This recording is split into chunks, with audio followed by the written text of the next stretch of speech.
So we're in this journey together, and I should quit now, eh? All right, I don't have a watch, and there's no clocks in here, and so I'll wrap it up. I'll lie like most preachers do and say, in closing. They don't really mean they're closing. They just want to fake you out and to keep you longer. Anticipation it's going to be over pretty soon. It's like a doctor's visit. And it's like this old guy, he went to the doctor and wasn't very good at hearing, and so he's pulling up his pants, and the doctor said, "You're right, Mr. Jones." He said, "That really was a loud one." He said, "But what I said was, I need to listen to your heart." Because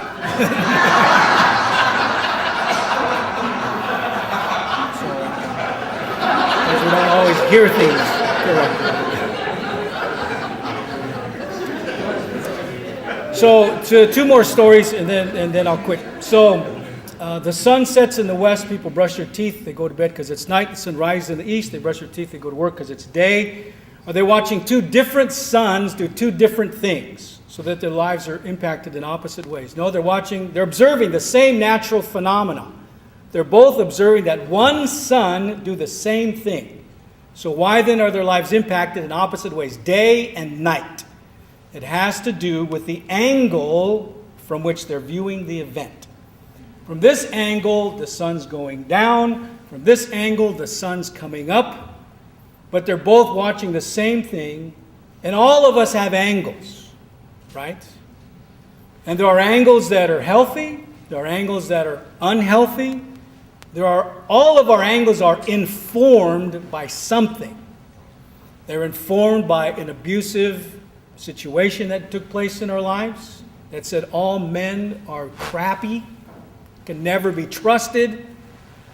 We have experiences that say white people. We have experiences that say you can't trust Indians. They never show up on time. They're unreliable.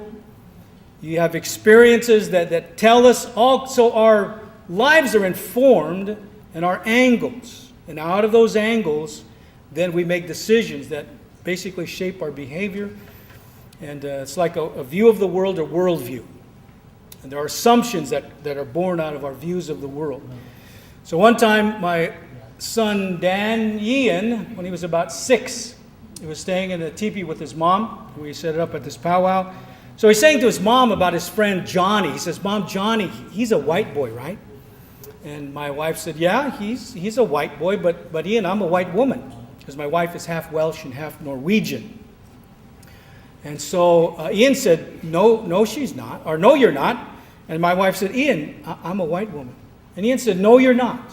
And my wife said, "Ian, look, I have blonde hair. I have fair skin. I have blue eyes. I'm a white woman." And she said, like this little cloud of realization passed over his face. And then he looked at her and said, "You better stop saying that or I'm going to tell Dad." And then in his strongest language, he said, "And he's going to spank your butt." It's like a powerful language for a 6-year-old, right? It's like the most horrible curse word he could come up with. And so if you would have asked Ian the day before, "Is your mom white or is she native?" he would have said, "She's native." But was his reality based upon fact or perception? It's perception. Ian's perception was his reality. And Ian's reality was his perception. And all of us grow up with perceptions. Good, bad, misinformed, well-informed. But that's what basically shapes us. And so for me, and so many that I hang around with in Indian country these days, that we want our minds and souls and hearts to be informed by the Creator Himself. Because we want to love in a way that we don't know how to love. I don't know how to love in a sacrificial way, really. Because I'm basically a selfish guy. And my wife could tell you that he's a selfish guy. And my boys could tell you how I wounded them. I've had to sit with my boys and cry and let them cry and tell me how I hurt them. And then ask them for their forgiveness and let them forgive me when they felt they could and needed to. And today, we are best of friends. I have lied many times. I have been unfaithful in my head and in my heart. And in all those things, I always try to find that place of forgiveness and acceptance in terms of our relationship to the Creator. And for me, that's what Jesus makes possible.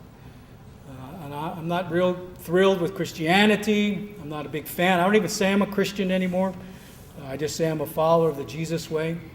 Because Jesus, and the Spirit of Jesus, would be true for all human beings. We all need to love and be loved. We all need to be accepted and affirmed just like we are. And the church has always said, don't play cards, don't go to movies, don't go to basketball games, don't wear long dresses, don't wear makeup, don't... all of that.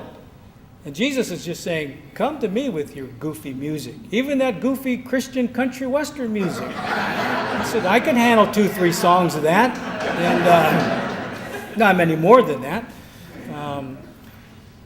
But the capacity to really love, and so we have a powwow that we do out in Oregon, a traditional powwow called the Living Waters Powwow. It's a family camp, so we have lots of stuff for kids, just talking about basically Lakota values, really, in relationship to biblical values, respecting parents, living in a good way, alcohol-free, drug-free, in terms of dependency kinds of issues.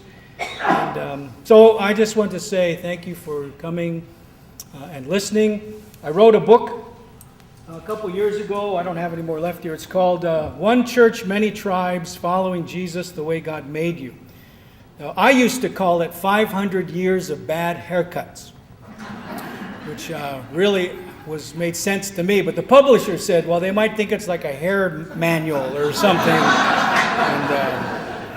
And so it's just beauticians would buy it after that. So they changed it to that. But it's basically my story about how we've just been wrestling through, so many of us, how to follow the Jesus way and not feel that Jesus is asking us to be anything less than the Creator created us to be. And that's a journey that's happening all over the world today, not just in the United States, but it's very controversial right now. It's like in, quoting Shakespeare, to drum or not to drum. That is the question.